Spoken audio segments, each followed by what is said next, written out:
Do you want happiness or to be successful? Do you want to fulfill your dreams? Let us talk.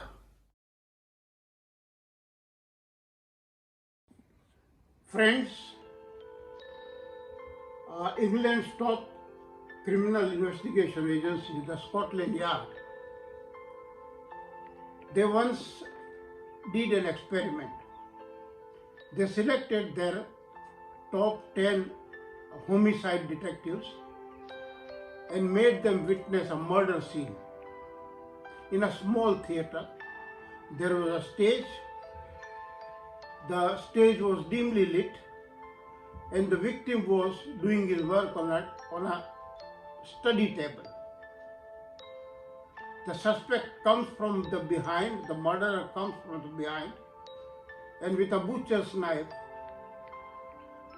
kills the victim. That is the scene. Lights are on.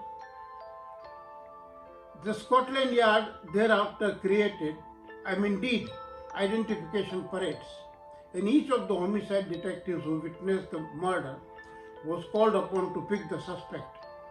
And you will be surprised, friends, each of them picked a different person as a suspect, and they were the top-notch, experienced homicide detectives. In our life too, we experience how our senses cheat us. For example, we always say, oh, the sky is blue, and we know very well the sky has no color. We always say that the sun is rising, the sun is setting. We go and witness the sunset and the sunrise, but know very well that the sun neither sets nor rises. When you put a stick inside a bottle full of the water, the stick appears crooked, but it is straight. There are multiple examples of how our senses mislead us. And to make the matters worse, these senses are in bonded labor of the mind. They are in servitude of the mind. They are the slaves of the mind. On their own, they don't see anything. They don't feel anything. It is the mind which is the control tower, which controls the senses. And the mind, unfortunately, is conditioned.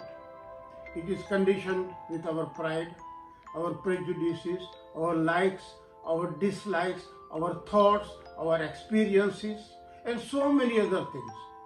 So it never perceives things in a correct manner, and therefore never asks the senses to see the things correctly.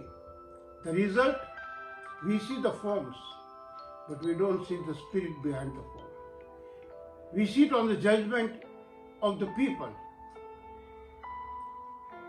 So the challenge before you and me, the students of philosophy or the higher things in life, is to think about the mind.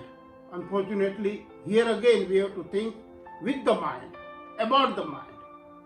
But concentrate on the mind, decondition the mind, make the mind pure, make the mind spiritual.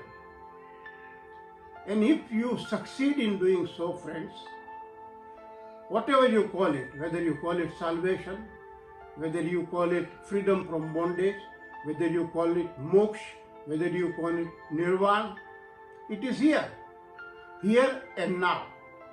Thank you.